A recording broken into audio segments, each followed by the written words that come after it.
ଓମ୍ ଶାନ୍ତି। ଈଶ୍ୱର ପିତାଙ୍କର ସତ୍ୟ ଆତ୍ମିକ ସନ୍ତାନମାନଙ୍କୁ ଶୁଭ ସକାଳର ଶୁଭ ଅଭିନନ୍ଦନ ଜଣାଇ ଆଜିର ପ୍ରଭୁଚିନ୍ତନର ଆଲୋଚନା ପରିସରକୁ ମୁଁ ସମସ୍ତଙ୍କୁ ସ୍ୱାଗତ ଜଣାଉଛି। ମନୁଷ୍ୟ ଜୀବନର ଶେଷ ଏବଂ ଶ୍ରେଷ୍ଠ ଅବସ୍ଥା ହେଉଛି କର୍ମାତୀତ ଅବସ୍ଥା। ବେଦ, ଉପନିଷେଦ, ଶାସ୍ତ୍ର, ପୁରାଣ ଆଦିରେ ଏହାର ଅନେକ ଦୃଷ୍ଟାନ୍ତ ଦେଖିବାକୁ ମିଳେ। ବହୁ କିମ୍ବଦନ୍ତୀ ମଧ୍ୟ ଏହାର ମୂକ ସାକ୍ଷୀ। ରାଜା ଜନକ ଏପରି ଜଣେ ରାଜା ଥିଲେ ଯିଏକି ସୁଶାସକ, ସୁଜ୍ଞାନୀ, ଧର୍ମପରାୟଣ, ସତ୍ୟନିଷ୍ଠ, ସର୍ବୋପରି ନିର୍ମୋହୀ ଏବଂ ତପସ୍ୱୀ ଥିଲେ। ଗୃହସ୍ଥୀ ହୋଇ ମଧ୍ୟ ମୁନି ଋଷି ତାଙ୍କୁ ସମ୍ମାନ ପ୍ରଦାନ କରୁଥିଲେ, କାରଣ ସଂସାର ପ୍ରତି ତାଙ୍କର ତିଳେ ମଧ୍ୟ ମୋହ ନଥିଲା। ସେଥିପାଇଁ ତାଙ୍କୁ ମୋହଜିତ ରାଜା ବୋଲି ମଧ୍ୟ କୁହାଯାଏ। ସେ ଜାଣିଥିଲେ ଏଇ ମୋହ ଅହଙ୍କାର ହିଁ ସକଳ ଦୁଃଖର କାରଣ। ବର୍ତ୍ତମାନ ସମାଜରେ ସମସ୍ତେ ଏଇ କଥାକୁ ପଢ଼ୁଛନ୍ତି, ଶୁଣୁଛନ୍ତି ମଧ୍ୟ ଆଗ୍ରହର ସହକାରେ। ପରନ୍ତୁ ଏଇ ସାମାନ୍ୟ କଥାକୁ ବୁଝି ନିଜ ଜୀବନରେ ଧାରଣ କରିବା ପାଇଁ ତାଙ୍କ ପାଖରେ ଶକ୍ତି ନାହିଁ। ସେଥିପାଇଁ ପ୍ରତି ମୁହୂର୍ତ୍ତରେ ପରସ୍ପରକୁ ଦୁଃଖ ଦେଇ ଚାଲିଛନ୍ତି। ଦିନକୁ ଦିନ ଦୁନିଆ ଆହୁରି ଅତୀତ, ଭ୍ରଷ୍ଟ, ନିମ୍ନଗାମୀ ହୋଇ ଚାଲିଛି।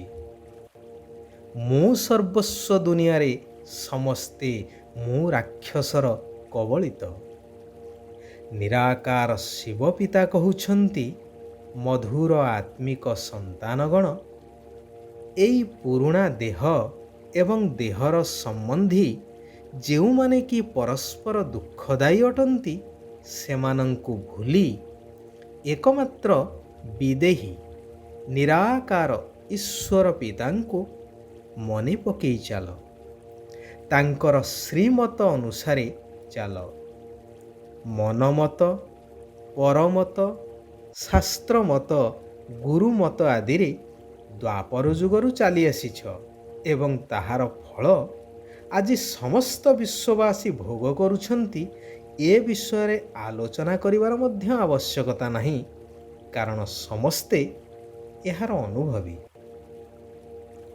ତେଣୁ ବର୍ତ୍ତମାନ ଏହିସବୁ ମତ ଛାଡ଼ି ଗୀତାର ମହାବାକ୍ୟ ଅନୁସାରେ ସର୍ବଧର୍ମଂ ପରିତ୍ୟଜ୍ୟ ମାମେକଂ ଶରଣଂ ବ୍ରଜ, ଏହି ମହାଉକ୍ତିଟିକୁ ଖାଲି ପଢ଼ି ଦେଇ ରଖିଦେଲେ ହେବ ନାହିଁ।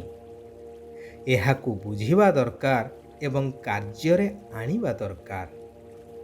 ପରନ୍ତୁ ଏହି କଥାକୁ ହାଲୁକା ଭାବରେ ସମସ୍ତେ ନେଇଯାଉଛନ୍ତି, ଯେହେତୁ ଶାସ୍ତ୍ରରେ ମଧ୍ୟ ସମସ୍ତଙ୍କୁ ସୁହାଇଲା ଭଳି ଉକ୍ତିଟିଏ ଲେଖାଯାଇଛି କି ବୁଝୁ ନ ବୁଝୁ ପଢ଼ ଗୀତା।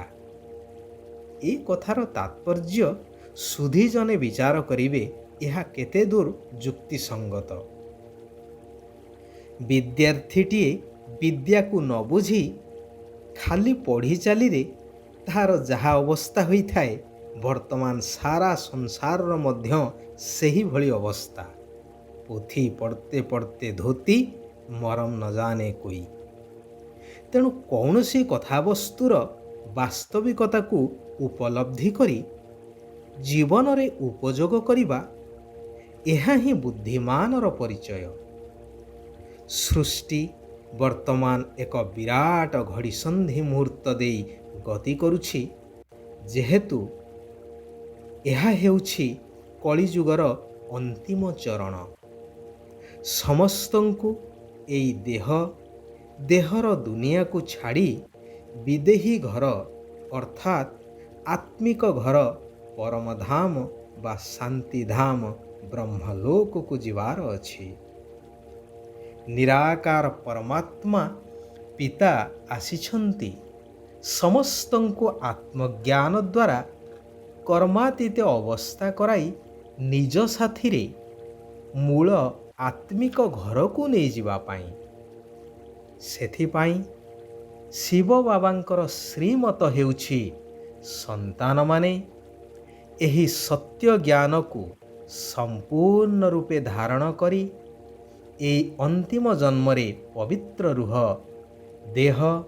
ଦେହର ସମ୍ବନ୍ଧୀଠାରୁ ବୁଦ୍ଧିକୁ ହଟାଇ ହାତରେ କର୍ମ କରି ମଧ୍ୟ ବୁଦ୍ଧିରେ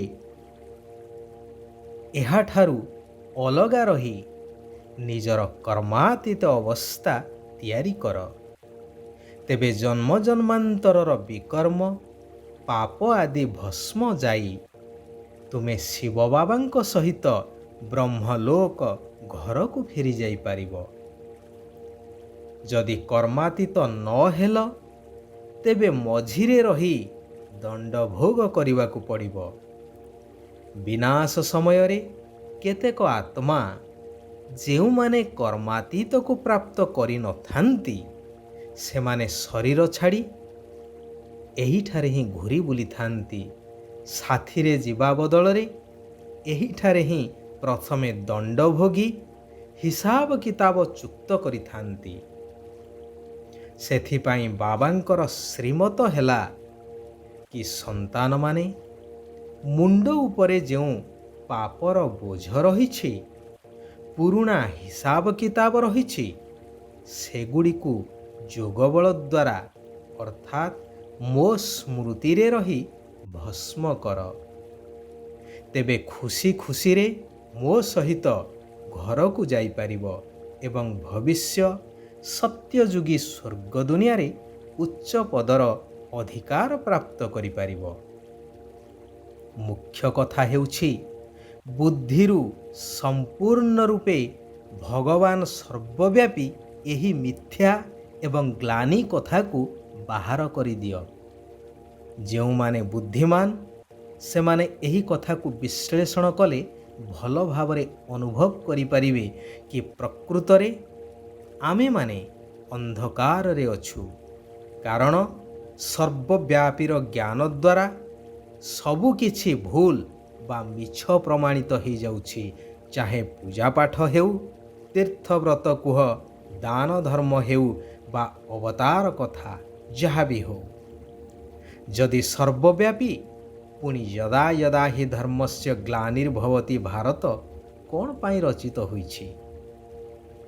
ଏହିପରି ଅନେକ ଅସମାହିତ ପ୍ରଶ୍ନ ମନରେ ଉଙ୍କି ମାରିବେ। ତେବେ ବର୍ତ୍ତମାନ ସମୟ ଅତିକ୍ରାନ୍ତ। ସମୟ ଆସିଛି ବାସ୍ତବତାକୁ ଉପଲବ୍ଧି କରିବାର। ତେବେ ଯାଇ ଭବିଷ୍ୟ ନୂତନ ଜୀବନମୁକ୍ତ ରାଜ୍ୟରେ ଜୀବନମୁକ୍ତ ପଦକୁ ପ୍ରାପ୍ତ କରିପାରିବ। ଏହି ଜ୍ଞାନ ମାର୍ଗରେ ପ୍ରଜାପିତା ବ୍ରହ୍ମା ବାବା ଏବଂ ଜଗଦମ୍ବା ଅର୍ଥାତ୍ ମାତା ପିତାଙ୍କୁ ଅନୁକରଣ କରିବା ଆବଶ୍ୟକ, ଯେଉଁମାନେ କି ସମ୍ପୂର୍ଣ୍ଣତାକୁ ପ୍ରାପ୍ତ କରି ପ୍ରଥମ ନମ୍ବର ପଦକୁ ହାସଲ କରିପାରିଛନ୍ତି। ଏକ ବିଦେହୀ ନିରାକାର ବାବାଙ୍କ ସହିତ ସତ୍ୟ ପ୍ରୀତି ରଖିବାକୁ ହେବ। ଦୟାଶୀଳ ହୋଇ ଅଜ୍ଞାନ ଅନ୍ଧକାରରେ ସମସ୍ତଙ୍କର ଲାଠି ସଦୃଶ ହେବାକୁ ପଡ଼ିବ। ଶ୍ରୀମତ ଆଧାରରେ ନିଜକୁ ପାପଠାରୁ ବଞ୍ଚାଇ ଅନ୍ୟମାନଙ୍କୁ ମଧ୍ୟ ପାପଠାରୁ ବଞ୍ଚାଇବାକୁ ହେବ। ବାବା କହୁଛନ୍ତି, ମାୟା ବା ପ୍ରକୃତିର ଭିନ୍ନ ଭିନ୍ନ କାର୍ଟୁନ ଶୋକୁ ସାକ୍ଷୀ ହେଇ ଦେଖୁଥିବା ସନ୍ତୋଷୀ ଆତ୍ମା ହୁଅ, କାରଣ ଏହି ପୁରୁଷୋତ୍ତମ ସଙ୍ଗମ ଯୁଗର ବିଶେଷ ଦାନ ହେଉଛି ସନ୍ତୁଷ୍ଟତା।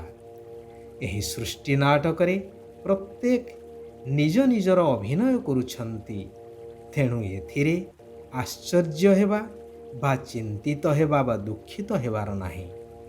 ଯେକୌଣସି ପ୍ରକାରର ତ୍ରୁଟିଠାରୁ ଊର୍ଦ୍ଧ୍ୱରେ ରହିବା ହିଁ ସମ୍ପୂର୍ଣ୍ଣତାକୁ ପ୍ରାପ୍ତ କରିବା ବା ସମ୍ପୂର୍ଣ୍ଣ ହେବା।